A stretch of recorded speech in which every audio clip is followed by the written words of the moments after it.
I'm back. Hold on, I gotta turn on my light.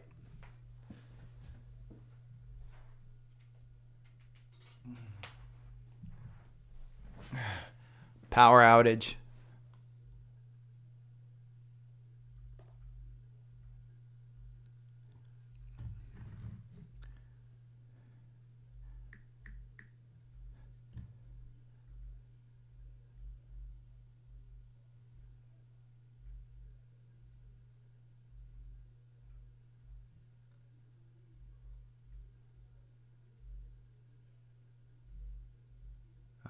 No notifications.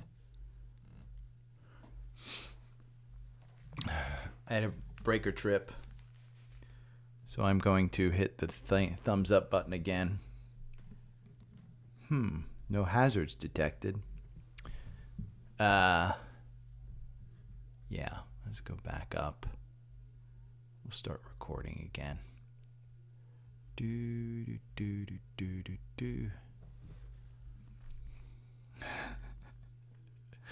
My apologies. Hopefully people join back up.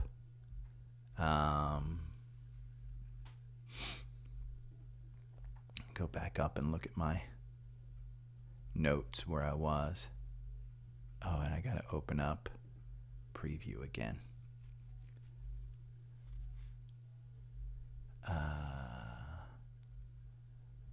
We'll open up the core portfolio. And let's see if it kept it. I don't think it did. Big cam. Nope. It did not. Active Trader Pro. I hope I don't freaking go down again. Because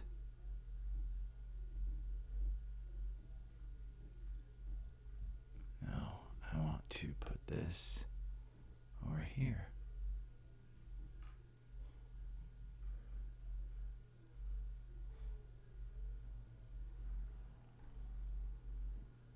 I'm gonna choose that. Okay. Bom bom. And that's the other thing that I want to show. I'm up here. Let's just make sure we're logged in to everything. I don't think it's going to log me into TrendSpider, but let's go to the 4-hour algo. Bum, bum, bum, bum. Run.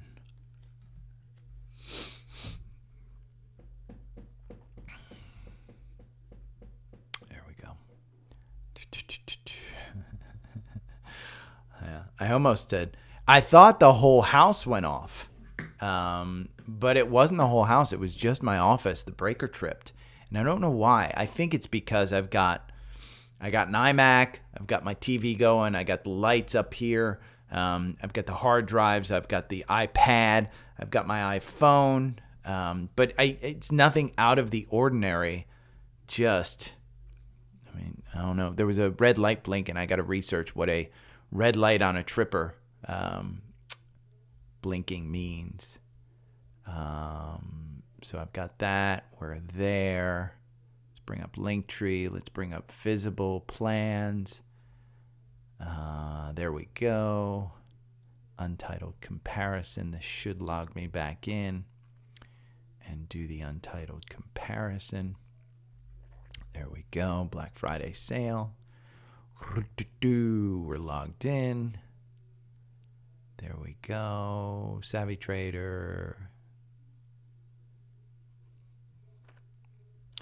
I love that my gig internet works really well. There we go. Key market data. We'll pull this up. Wah, wah, wah, wah, wah.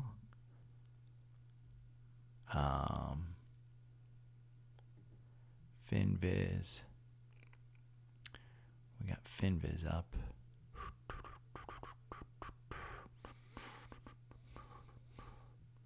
Natural gas is up 4.18%. Boil is going crazy. Okay. Brandon's note.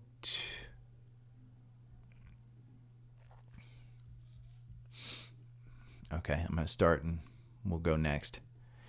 I am sorry. I had a power outage in my office at the house.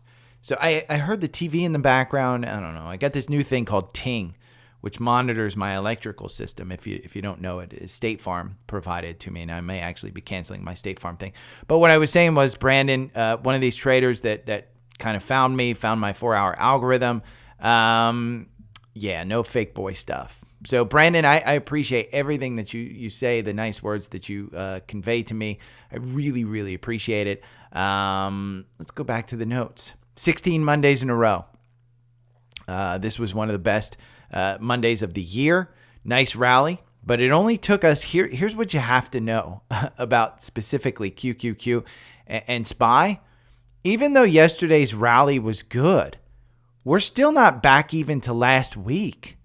On SPY, I think it took us back to about Thursday of last week. It took us back to here Thursday of last week. Didn't kind of take us anywhere huge. Nice rally, button hook potentially, but it still did not move the needle. Yesterday at 3 p.m., the Treasury Department lowers its estimate for fourth quarter borrowing because of higher tax receipts. Bond investors now await data on the mix of debt for sale. That will happen to tomorrow, I believe. It might happen today. If the government opts for more long-term debt, the yields on longer issues will likely rise more. So if they opt for a 10 to 20 year or even 30-year bond, you're going to see that 10-year move up. However, if the government decides to fund its deficits with more treasury bills, debt of less than 1 year, that will put upward pressure on short-term yields, which are also influenced by Federal Reserve monetary policy. The government releases data on the size and composition of its debt sales on Wednesday. The Treasury on Monday, in its quarterly refunding report, said it expects to borrow $776 billion during the October to December quarter. $76 billion lower than the estimates. That sent stocks up later in the afternoon. The amount would still be a record. Treasury, and here's the CNBC article so you can see it. Wednesday is going to be more info on what the Fed will sell. If it's longer term, it's not horrible news. It'll make the long term go up. If they sell short term, that could be really, really tough. This article was really good. The video's really good. I suggest you get on the newsletter and look at that. But Wednesday, remember, Wednesday tomorrow is going to be not only the data on this bond stuff, but it 100% will also be, is the Fed pausing? I think the market is 99.9% pricing in that the Fed will pause. So we've got some catalysts going on here. If for some reason today's pricing stuff that went up pushes Jay Powell to say, hey, inflation's still around, we're going to go another half point. Even though the bond market has done the work for him, it could get very ugly very fast. Now, yesterday's newsletter also included what to watch for the week. Today, after the bell, AMD reports. Intel, we saw the reaction from Intel. AMD, you have no confirmation on the 4-hour. That MACD's about to cross up. It would be a risk to buy it beforehand. I don't think it's a unheard of risk. In my mind, if you're into chips, AMD is worth holding, buying and holding. It's not a bad place to go into. If you're going to go down, I think you're probably going to the $85 level. If you're going to go up, I think you're probably heading to the 115 level. So that's just, if they come out and they say, hey, we can't catch NVIDIA until, our chips are delayed, our AI chips are delayed, or something of that sort, you're going to see this one come down. But look at that RSI. You're in oversold territory. The MACD is down where it was back here. You could go up a little bit from here. You had your death cross back here September 11th. The 200-day is now moving down on a 4-hour level. Remember, this is a 4-hour chart. This isn't a daily chart. The 50-day is starting to move more horizontally. I think you're fine. I am holding here. I think my average purchase price is somewhere in the 110 mark. Because if we look at a long term of this one, this has just been a weak kind of, you're hanging around that 200-day on the long-term weekly chart. The 50-day bounced right off of it. The 50 and the 200 are still positive. So you have no confirmation. Just understand. There is no confirmation on the 4-hour. There is no confirmation on the weekly. There is no confirmation. AMD would 100% be rolling the dice and just gambling. Tomorrow, before the bell, we have Palantir. We have Palantir, which I've said is a $20 stock at some time by the end of the year. You have no confirmation again. That MACD is down below the oscillator. The RSI is at 28, completely oversold. You've got wars going on. You've got these guys in a contract with the Army. You've got the United Kingdom potential healthcare stuff. I think you've got tons of catalysts on this. It is expensive. We'll go over to here to FinViz. PLTR is the symbol. Palantir, your forward PE of 54. You're losing $48 million. If they announce that they're making money, get ready for a pop. Is this the stock that could take some of these high-flying movers back up? Wednesday, you have Qualcomm. They came out, yesterday's Apple event, and I'll talk about it briefly. I won't talk about it in depth, but the M3 chip made on the 3 nanometer technology that Taiwan Semi is producing, and it's based on the ARM architecture. If that means nothing to you, don't be afraid. It means nothing to me. I have no idea what I just said. No idea what I just said. But understand, it is a game changer when it comes to PC chips. And Intel is basically getting killed by some of these Apple chips. Now, Qualcomm said they have something that rivals even the M3 chip. They may come out with some type of thing that's going to pop this back up. This is a huge opportunity in my mind. I think this one trades between 100 and 120 on a regular basis. Do I think that this one's coming down? I don't think so. You saw what Intel did. Intel popped. And tomorrow after the bell as well, we have PayPal. I am less confident in PayPal than I am in the chips. This has been just a nightmare. We went over it yesterday. I should have sold with a nice 10-15% gain up there. I just got greedy thinking that second gap, and it's back below here. This first gap got filled before I bought. I should have been out. Haven't been out. FinTech has just taken it on the chin. The CEO, it's the first earnings call for the new CEO. They're going to be talking about margins. It's going to be I don't have a ton of confidence, but I'm holding a small position. I'm hoping to buy into that. It's just been beaten down too much.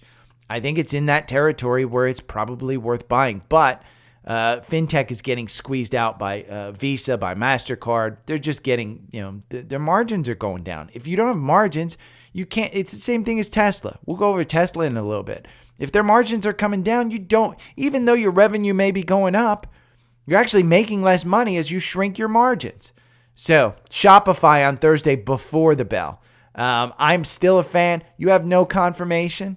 It has not turned around. It's not above that 9-day. I put this green line in here as support at 48, blew right through it. It's at 45.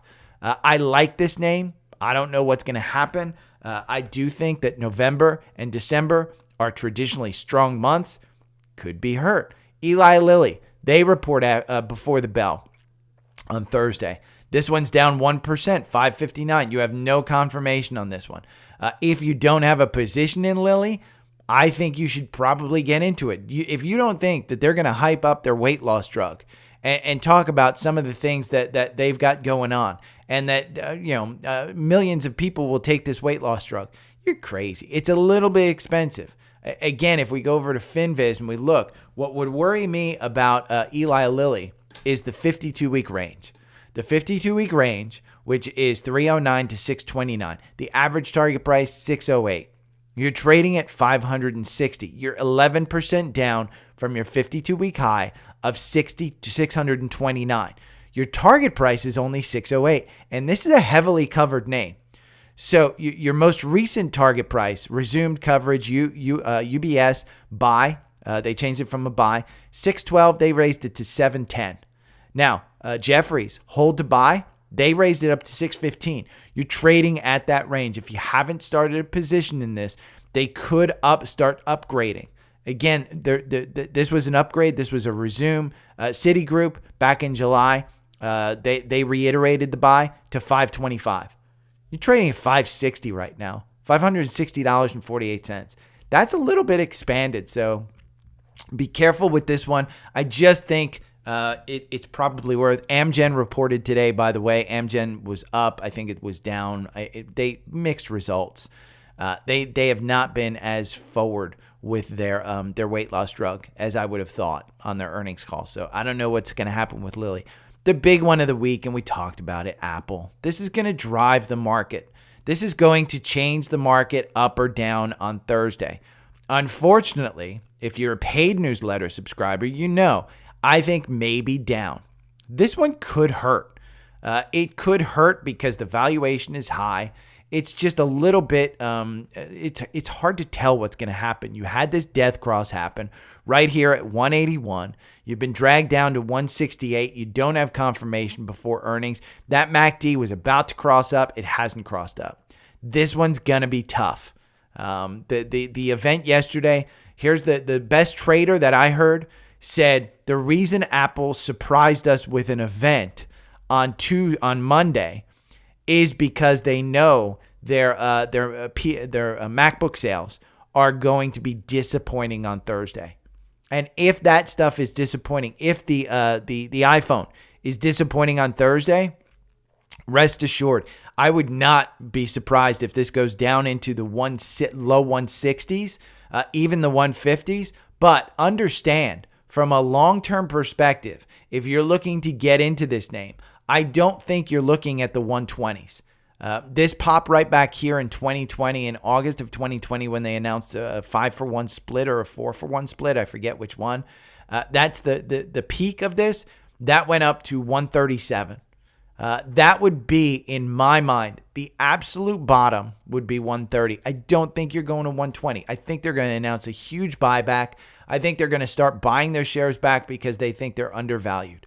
That, in my mind, is where you go. Now, let's talk about some earnings yesterday. Pinterest. If you guys tune back or even go back to the newsletter to a month or so ago when Pinterest dropped, maybe it wasn't even a month ago. I mean, look on October 25th. Look at that drop down here to the low was $25.55.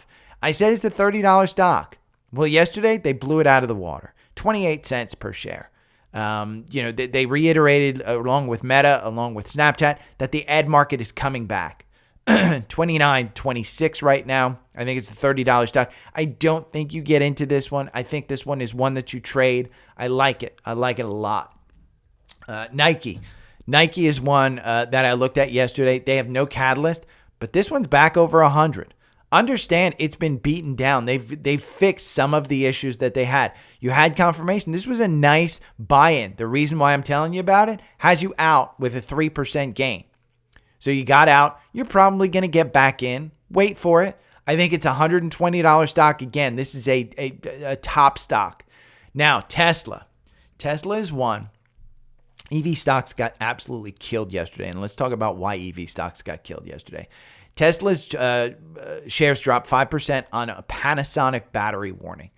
Essentially, Panasonic warned the updates Stokes and Vector supplier to EV maker had reduced battery cell production in Japan during the period ending September 2023. I will include this article in the newsletter. So sign up for the newsletter, read that article, understand that Tesla has two things. The 5% battery, the 5% drop yesterday, based on the Panasonic warning, the Tesla's down 18% since their earnings.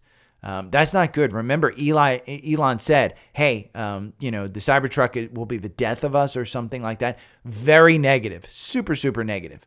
Add to that, yesterday there were reports that Twitter is worth significantly less than what he paid for it, and people are worried.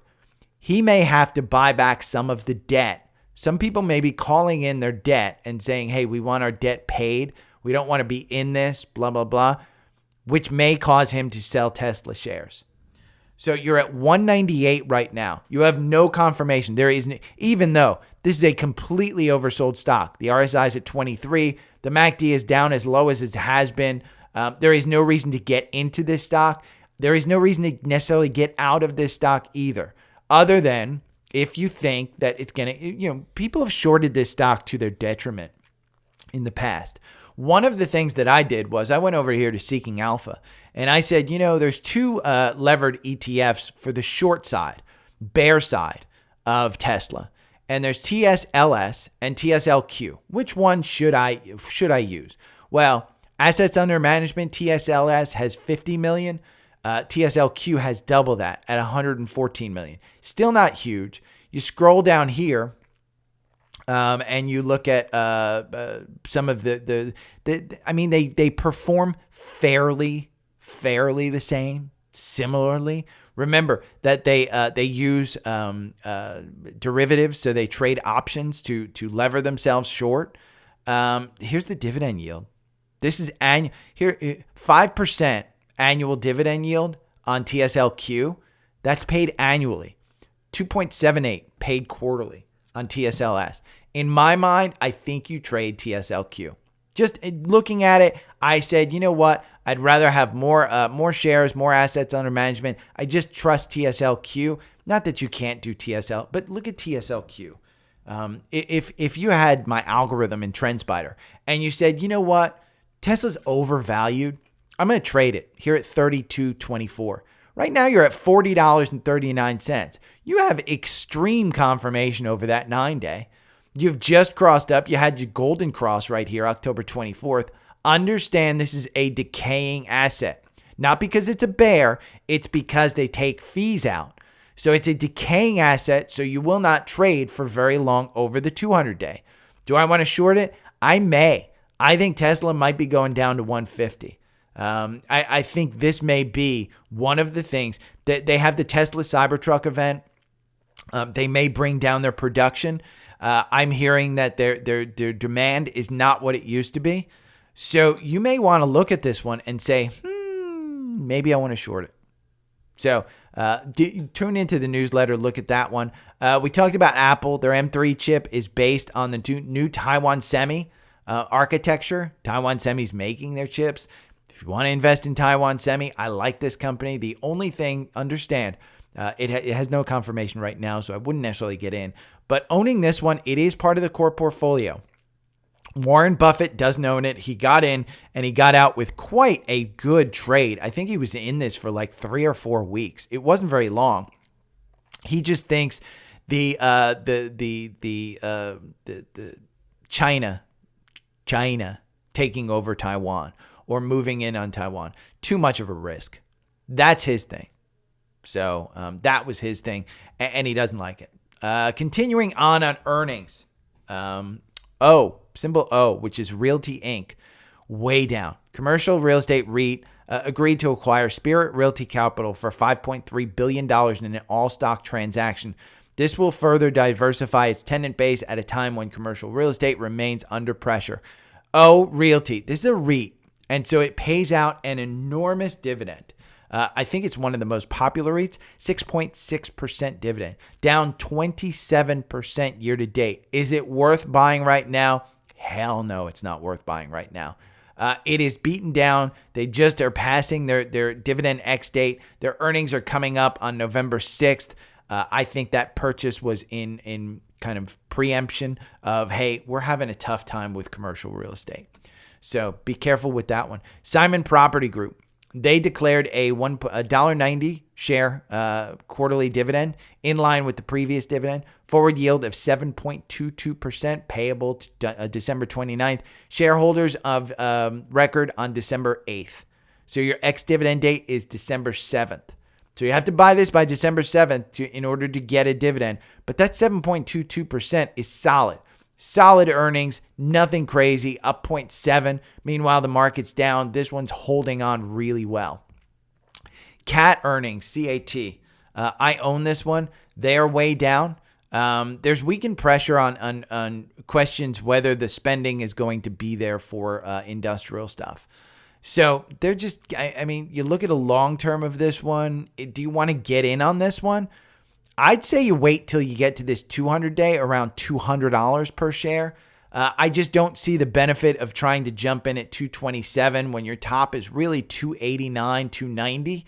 I think you do have some support at 210, but I think, for this one, there's no catalyst on this. Honest to God, the dividend was paid. There's no catalyst coming up. CAT is probably one that you can buy in on. It's expensive for an industrial, farm and heavy machinery. The PE is 14.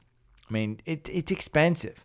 So understand it's down 4.51% year to date. They have a 2.16% dividend. I do own this in my small Webull account. And if you want to sign up for Webull, go over to Linktree down here, the third link right here. It's Webull. Get a ton of free stocks. I put $1,000 in there. I am currently sitting at about $2,400, somewhere around there. AMZN. I will include an article. Maybe I'll include an article. Let's go over to Seeking Alpha. AMZN. We can look at AMZN. This is the one that I said, hey, if Eli Lilly's too expensive, AMZN might be one to buy. This is, AMZN Horizons pipeline may be too expensive.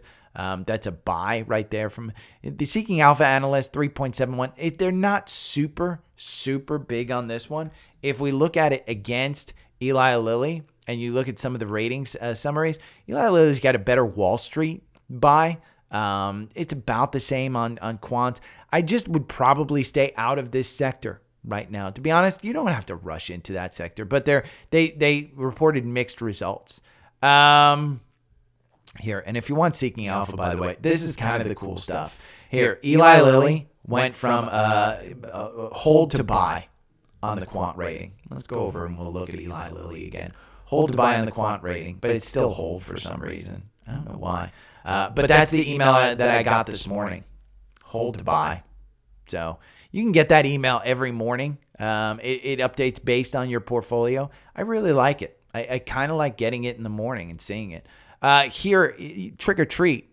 S&P top 500, S&P 500 top and bottom year-to-date performers. Look at the top. You've got Adobe at number 10. You've got Amazon at number 9. Eli Lilly, I'm just talking about, number 8. Pulte Group, Home Builder. Number 7, GE, 62% year-to-date. Royal Caribbean Cruises, 67%. You can't, the amount of debt that these guys have, I have no idea why it's up 67%. Tesla, 68%. You've got way more down to go on that one. Palo Alto, I personally own. Meta, I personally own. And the number one that I personally own, NVIDIA. That one's going below 400. Get NVIDIA while it's below 400. NVIDIA right now, 397. The bottom performers, Illumina, I don't own. Etsy, I do own. AES, I don't own. Estee Lauder, I don't own. Dollar General, I don't own. FMC, I don't own. Insulet Corp, I have no idea what they do. Moderna took that one out of the core portfolio. It was a trading one. It is doing horribly. Enphase, I don't own. I wanted to own. But Solar Edge, I did own. I got out. Solar Edge is down even further, but I like this list. I like to look at that stuff every now and then. Again, Seeking Alpha kind of puts out some really good stuff. SRPT. This is Serup. Let's see. It's Serupta Pharma. This is therapeutics. This is what can go wrong with your biopharma stuff. This one was at open $109 per share. Right now it's trading at $60 per share. The low, if you want to trade this one, by the way, the low is $55 per share. You've got a 5% thing. Like I always say, any reaction in the market is an overreaction. SRPT, let's look at go over to Finviz and we'll take a look. What the hell happened? You got a downgrade from Oppenheimer with no price target. Stock doors after new gene therapy data. So all they have to do is release some gene therapy data and boom, all of a sudden you're cut by 50%. So hopefully nobody owns that one. I know some people do. Home Depot. And by the way, we're going to go into social requests just right now. Just know I will not be going over all the scans. There are too many scans to go over in particular, so I will include them in the newsletter. If you need to sign up for anything, understand Linktree is the central location, linktr.ee/daily stock pick. Linktree/daily stock pick. That's it. So go over there. You can sign up for everything. The newsletter is right down here, the fourth thing. If you want $20 off your first month's phone bill with Visible, you have all of the links to help support the podcast. You've got Savvy Trader. Go and look at Savvy Trader. Any of the links up here for the social networks that I'm on, you can get to me. If you want to email me, you can go over there. We'll go over that in a little bit. But Home Depot, D-Man wanted me to look at it. He left a comment yesterday on YouTube, wanted me to look at it. I think he's an employee of Home Depot, but $281.49. Ironically, D-Man, you've got a buy-in here, $281.49. You're trading at $283. I don't know that I'd necessarily want to buy Home Depot. And here's the reason why. Home Depot is tied to the housing market. And the housing market for me, I got to sneeze. But the housing market for me is a little bit, I got to sneeze. Oh, I'm glad you guys are listening to me, needing to sneeze. But the housing market with mortgage rates at 8%, with potential of stuff going up and people sitting on 2 and 3% mortgages for the long term, I think the housing market's going to be soft. And I think that's what you're seeing in Home Depot, is that you can't take out a loan. You can't take out a loan in your home equity anymore without paying a shit ton of money to do it. So people aren't renovating as much. Now, you have the insider track on Home Depot. If you see contractors still spending the amount that they were spending, if they say they've got plenty of work, if they say, if people are still buying a ton of stuff, if your stores are still packed, you know better than most people. So while you work there, I think you even mentioned to me about an employee stock purchase program. Freaking buy that stock, because you've got, 320 is probably you're high on this one. That's your top. I mean, go over to FinViz and look at your 52-week range, 350. 347 was the top. But you do have a lot of these moving averages. The 50-day, let's take a look at this chart, the 4-hour algorithm. You got the 200-day starting to move negative. You have the death cross of the 50-day still moving negative. The 21 and the 9 still moving negative. You have their earnings coming up, so you do have some type of catalyst. But I'd be a little bit skeptical because, look, $3.82, $4.65. They just killed it. And what happened? They're coming down. So expectations are super low for this earnings. If they blow it away, I would expect a pop. If they guide lower, I would expect this one to fall even further. If we go long term, again, Home Depot's not one that you necessarily trade, but I put this level in here before, way back when. I think this was probably a long time ago, maybe this point. Back in October of 2022 when you hit the lows. That's where you're trading right now. And so I do think that you have some support to, again, employee stock purchase plan, if you want to, add to it in case of earnings. But I think you could go lower. Now, remember, we were trading at 200 when the world shut down. So I don't expect it to go down there. But, Home Depot, it's a quality stock. I mean, listen. Not something you're going to go poor with. Coca-Cola. Alex from Spotify. Can you look at Coca-Cola? It's one of my biggest holdings. I like stocks with good dividends and hold on to them for at least a year to cut my capital gains in half before I might sell. Thanks. Alex, I was contemplating, this right here, this slide, I was contemplating taking Coke out of the core portfolio. It's still in there. I am still holding this. I think it's a $60 stock. If you are going to trim anything, I think you trim it when it gets to 60. The problem that you have is that this fall was twofold. The strong dollar, because they're internationally focused, they're going to make less. Their earnings are already passed. You had the earnings and you had a nice gap up, and it's continued that rise up. And I think you're getting back to $60. I think you're going to get that death cross when you had it here in January of 2023, and you just popped above the 200-day, and then you just kind of slid all the way from July, the July highs. You just slid down. This was two things: weight loss and the weak the weak international currency stuff. And so now you're seeing the weight loss drug probably isn't that big of a deal. International currency, they showed that they can make more with less. So basically, they said they have pricing power. I like that stock. Now, here's where I kind of question Coke. And when I was evaluating the core portfolio and Coke in particular, I wanted to go over here to charting. And I wanted to look at the, we'll select metrics and we'll get out. Oh, I'm going to have to redo this anyway. Let's select the metrics because what I want to do is performance and I want to do total return. And you can go to Seeking Alpha and do this. I believe it's free for you on Seeking Alpha. But if we select the symbols, I want to put it up against the Vanguard ETF, VOO. And I want to see, okay, where's VOO performing versus Coke? Well, in 1 year, Coke, you're down 4%. VOO, you're up 9.5%. 3 year, if you're buying and holding, this is why I want to do this long term. VOO, you're up 31% over 3 years. Coke, you're up 26%. So you're underperforming the S&P 500 over 3 years. 5 years, the S&P is up 67% over 5 years. Coke is up 37%. 10 years, VOO is up 181%. Coke is up 90%. This includes the dividend. This is part of the reason why I say dividends belong in your portfolio, but they should not be the main portion of your portfolio. Alex, you look young in your picture. Don't be Walter. Don't be that guy sitting with a blanket in a rocking chair in the old age home going, I'm in dividend stocks. I understand you like dividend stocks. I understand that you want cash. I understand that it puts out some type of thing for you where you can reinvest it. I would caution, this was the entire reason I thought about trimming and taking Coke out of the core portfolio is because the long-term prospect underperforms the S&P 500. Now, short-term, then Coke is doing 1 month. You look at Coke, it's up 0.73. VOO's down 3%. 6 month. You look at Coke, it's down 11%. VOO is up 0.8.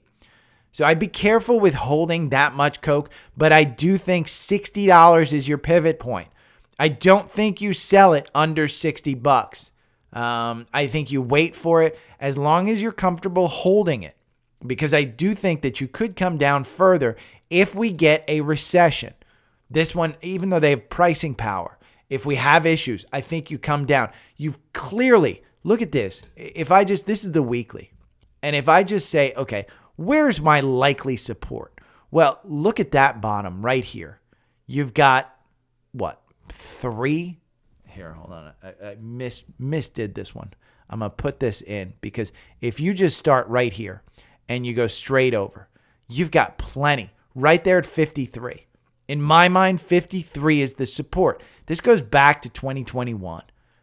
You don't want to go back here. Prior to COVID, this was a $59 stock. It was $60, and it was still on its way up. I think that's where you look at selling it, $60. Now, your 50-day turning negative, but you're starting to get a positive. You're right at your 200-day at 56. It's going to provide some resistance. You don't have a catalyst to go up here, but I don't think that you trim this one under 60. I think you wait for over 60.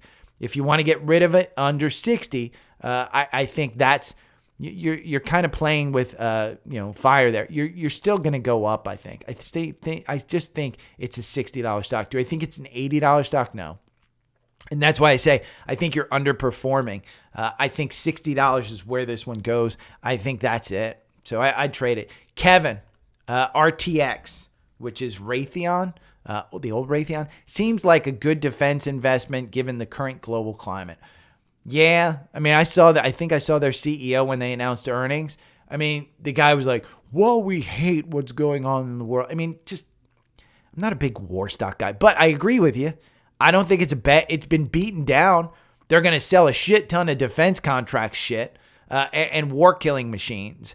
So I don't think it's a bad thing. Look at that pop. The earnings came out. You popped from 74 to 76. So you do have a gap, but I think you put in the bottom there at 71. I don't think it's a bad trade. And I agree with you. With the current war climate, this one isn't horrible. You look at 2020 when we shut the world down. They had a pop here on earnings. You're not going back to that. You're not going back down to 62. This one, MACD cross up on the weekly. I think you're fine.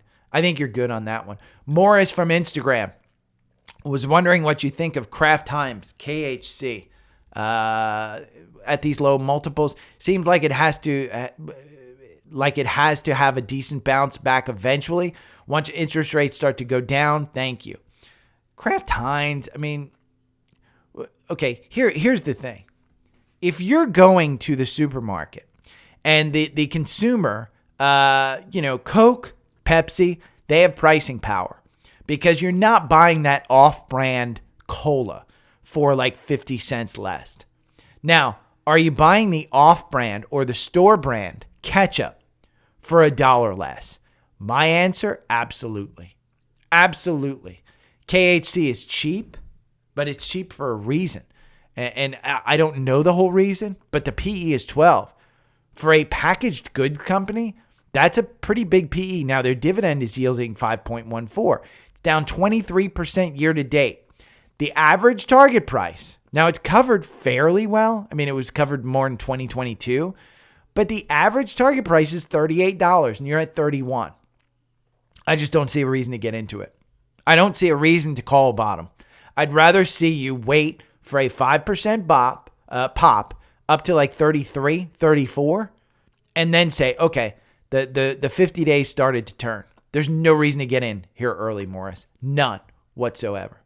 Okay, that takes me to scans. And I'm going to basically put in a bunch of these scans. The one that I really like, Uber was up 0.4. It's at 42.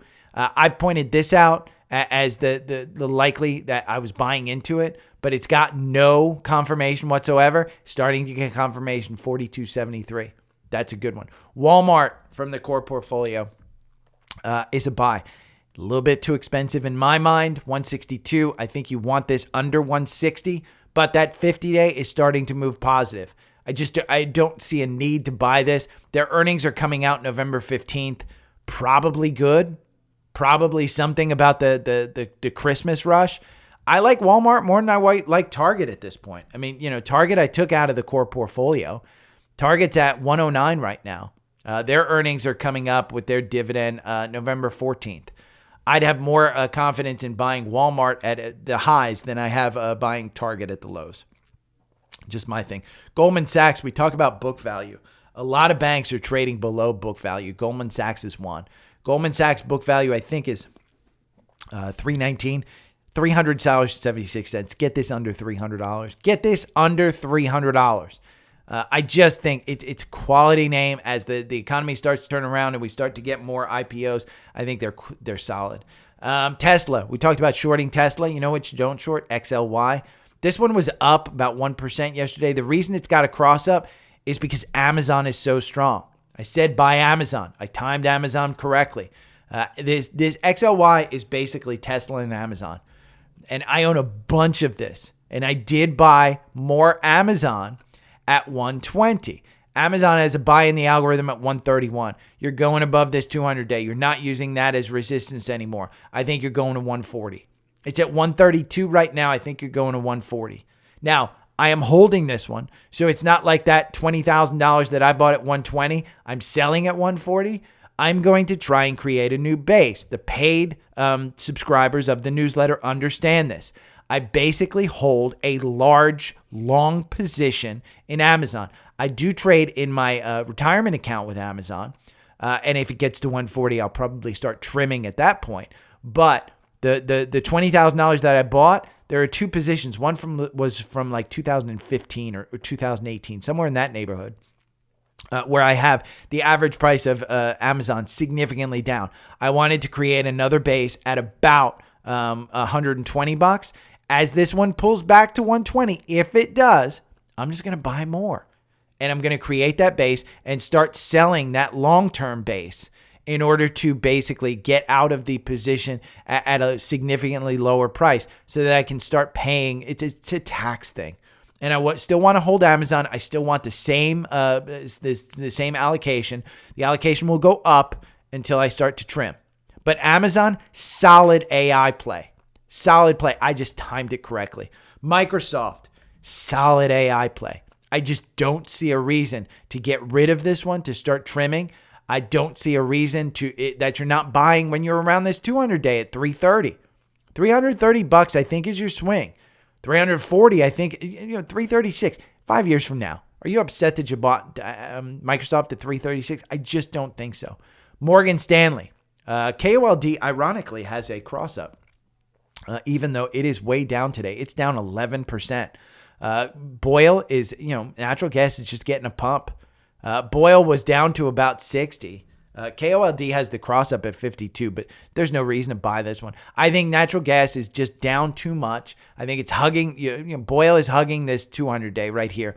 The algorithm got you out here with Boyle at 11% loss, but if you bought at 67, you're almost back to even. Yesterday was just it's been a bad couple of days for Boyle. I think Boyle's going back to 70. I think it's going back to 70, and I think you sell it over 70. I think this leg where you're coming down to the 200-day and then you're moving back up. Remember, these are decaying assets. This is not a long-term thing. So a 200-day that's starting to turn positive, that is just, hey, it's been beaten down enough. Take a look at how much this one was beaten down. If we go to a weekly, just take a look at how quickly this one came down. I mean, and that's with a reverse split of 20 for 1. So 1 for 20, I should say. So yeah, you've got some confirmation. You're putting in a base here. I think it goes to 70. Your average VWAP, if we pull it all the way back to 2018, it's at 158. Just understand this isn't a traditional, this is a trading tool. Now, another trading tool that was way up yesterday and is way up again today. I'm sorry, it's even today. DPST, 4406. This is a decaying asset as well. You can see that line right there represents a long-term trend line. If we go to the weekly, you'll see the long-term trend. You want to touch 3 points. That's where I think it gets to. Now, the 50-day is starting to come under there. You're seeing extreme weakness. But what do you see here? I mean, DPST is heavily, heavily traded. Look at the volume. It's never been traded like this. Now, it's been traded on the downside, and you have no confirmation on the weekly, so be very careful of that one. Vanguard Group, the Vanguard Group, if you're on TrendSpider, the Vanguard Group had a bunch. Just buy TrendSpider. Get in on the deal. As far as sectors goes, XLY, we talked about. This is basically Tesla and Amazon. XLY had a buy-in here. It's got a nice bounce at 150. You want to be careful because Amazon's driving this while Tesla's bringing it down. XLP, this is the consumer staples. I don't think you get into this one. I think there's further weakness ahead, but it's kind of capitulating around here, 67. If we go over here to key market data, you can see XLP right here. This is Seeking Alpha. 3 years, it's up 8.61, greatly underpacing technology, greatly underpacing financials, greatly underpacing energy, greatly underpacing industrials. It's underpacing everything. Even in the short term, it's losing money. But you're down at the 52-week range. You're down at the bottom of 65. If we're going to see a pop, maybe you see it, but your top is only 79. So XLP, I'm not a big fan of. It's one of those cyclical ones. XLB Materials. This is Cleveland Cliffs. I mean, this is down at the bottom here. 75.66. It's been beaten down. You go over here. XLB, Basic Materials. Where are you? You're down towards the bottom. Your top is 85. You're trading right now at, 75.76. So you're right in there. You're right in that range. 3 years, you're up 20%, greatly underpacing most of the other sectors. 1 year, you're up 1.31. Everything below that, yeah, you're down. So remember, year-to-date, technology, consumer discretionary, which is XLY, and communication services. Those are your three sectors, the only three sectors that are in positive territory. Everything else is down. So remember, the grade 8 is what's holding up this market. FedEx got a cross up. Jumia, on. We talked about on. This one is super expensive. I do think in a good market, this is a $30 stock. After their earnings last time, it just came down. They couldn't grow as fast as the multiple needed them to grow. They had 4 cents of gain, 5 cents of earnings gain. Now, what's the earnings going to be on November 14th? Who knows? The RSI's in no man's land at 50, but it's got a cross up here at 25.31. You don't have confirmation. Be careful with this one. What's interesting is the algorithm over 24 months, you make 6% using this 4-hour algorithm. When you get in, when the algorithm says, and when you get out, when the algorithm says, you make 6%. What do you make over 24 months with just buy and hold? You lose 31%. So again, the volatility, the algorithm saves you from the downturn. Look at that. Got you out with an 11% gain right there and saved you right before earnings. And then it got you back in. Got you with a 1% right there. Saves you. These few, you lose. You lose, let's see, your average win is 12%. Your average loss is 6%. You win 41% of the time. So you don't win the majority of times, but you do get in. The algorithm gets you in on those big, big moves. I'd just be worried that you don't have confirmation right now over that 9-day and that the 50-day, it looks like the 50-day is providing you resistance. Until you get over that 50-day at about $26, I wouldn't buy into this one, even though the algorithm says to get in. One that was interesting, a chart as far as the cross-ups go and scans, is Fortinet. I've said, hey, this one started to cover that gap. If you bought here at 59 at the bottom, you should have absolutely sold around 60, 64. Once you lost that confirmation, the algorithm got you out when you lost confirmation with a 2% gain. It's just been a slide. I would be worried about the 50-day still moving negative, but Fortinet got a cross up there. Another interesting one that came up was BlackRock as far as a cross up. So the BlackRock, this one's starting to button hook, hasn't button hooked all the way. Again, I'd be super, super nervous. This is commercial real estate. Now, the algorithm makes you 4.3% over 24 months.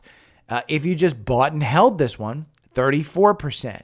All of this points to you should be buying the pre-Black Friday sale, $250 for TrendSpider. Now, mind you, this only has 14 hours to go. So if you miss this sale, don't bitch at me when the Black Friday sale isn't this low. $249.60. The Elite is what you need. If you want to look at Elite Plus, absolutely. Look at Elite Plus. $372. Look, you save $1,263 on Elite Plus. It's only $372 per year. Look at the difference of what you get. Your plan comparison. You just look at that. And you can see what you get. If you're going to use bots, if you're going to do some futures trading, if you're going to do Benzinga Pro News, which is similar to what Seeking Alpha gives you, capability, smart checklists, multi-symbol view. I mean, just this Elite Plus gets you significantly more at just slightly less cost. Remember, the regular price is $384. 7 days free, you could pay $780. But if you take advantage of the Black Friday sale, this one's only $372. So you can get my algorithm with this one too. The minimum you need is Elite, and this is $250 a year. So if the algorithm with BlackRock, with all of the things that crossed up, understand you can get this and scan for all of this too. Say you have a stock that you like, go and use my algorithm to scan for it. It's quite simple. PXD. Look at PXD. PXD, I think we're out as far as PXD goes. Yeah, should have gotten out. 238, not too low. I'll probably start to trim. Their earnings are coming up. I completely expect them to announce some type of crazy special dividend. I don't know if Exxon's going to allow them to do that. I don't know what the actual regulations are with that. But understand that that's the algorithm works. And this gap right here between 215 and 230, that is when Exxon announced that they were buying them. I would look at that 230 as a support level. If you break that support, look out below. But I think they're expecting this to close in January. But yeah, any of the links, Linktree /daily stock pick. TrendSpider's obviously the sale. Get in on that one. Seeking Alpha, you get $50 off. Webull, I love Webull. Join the newsletter. Get $20 off your first month on Visible. If you have a phone service where you're paying more than $25 a month, you're crazy. I get unlimited talk, data, text, the whole thing on 5G networks, including a mobile hotspot a couple weeks ago when I was in Philadelphia and I didn't have Wi-Fi on through the hotel. The hotel Wi-Fi was down. I just use my hotspot to do this podcast. It's great. It's unlimited. I don't have to worry about it. It was great. So your first month is $25, but you save $20, so you're only going to pay $5. Go and sign up using that link if you're going to get a Tesla. Get $500 off, 3 months of full self-driving. They have some really good deals on Teslas right now, I got to tell you. They've been producing more than they're selling, so you can pick it up same day. Get AT&T Fiber at your house. I have 1 gig service. Savvy Trader. Follow my trades on Savvy Trader. Anything that you need is right here. You can gift me, sign up for Venmo, whatever you want. It's Linktree. Okay, I will talk to you guys tomorrow. Remember, after the bell today. Tomorrow, pre-market, we have Palantir. Maybe I'll get on early. I don't know. We'll have to see what happens. But we have Palantir early before the bell. We have AMD after the bell today. So I like AMD.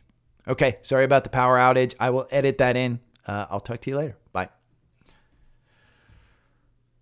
Okay, the power held up. Whoop, whoop. I don't know why it tripped. I don't know what tripped it. Let me go grab my, oh, what happened? Oh. I didn't want to do that. Hey, all you people from Ghana, hit the thumbs up. I'm going to put the Ghana flag in my thumbnail today.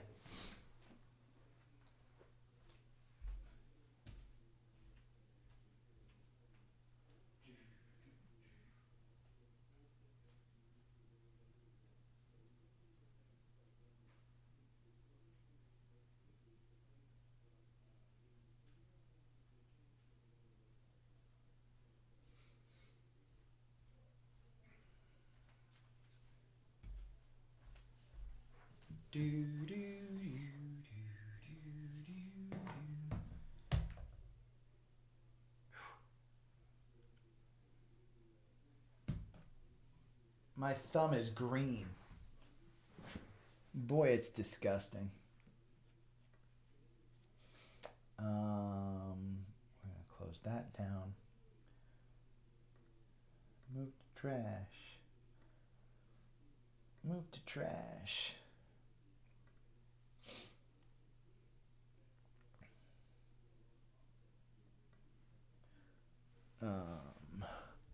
I'm going to start a TikTok here pretty soon, by the way. I'm creating shorts on, oh, did this not, oh, could not be open. Shit, the entire first half of the podcast.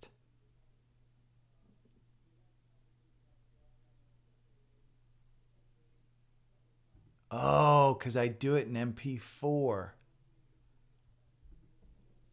Get info.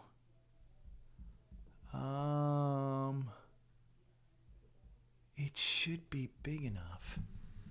Let's see.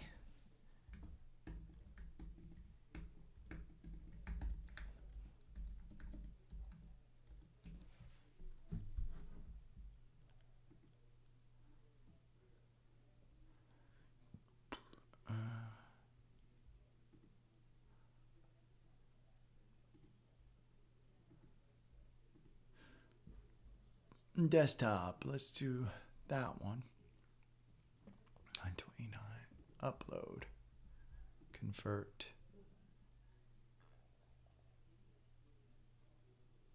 Uploading.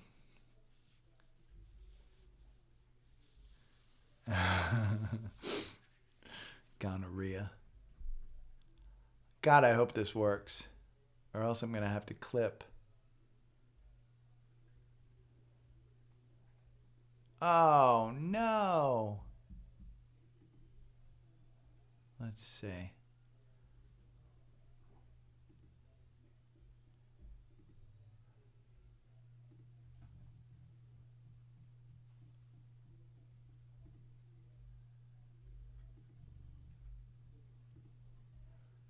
Let's see. Convert.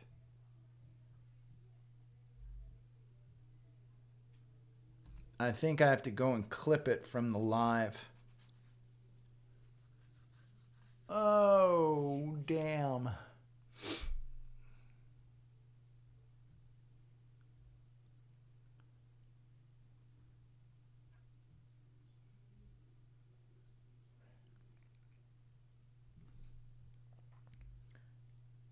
Yeah.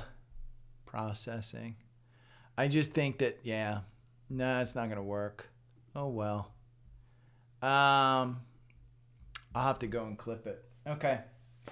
That's going to make it more work. So I'm going to head out since it's late. And I'm late in getting this done. But now I got to go clip it. So I will talk to you guys tomorrow. Because I got a lot of work to do. Okay.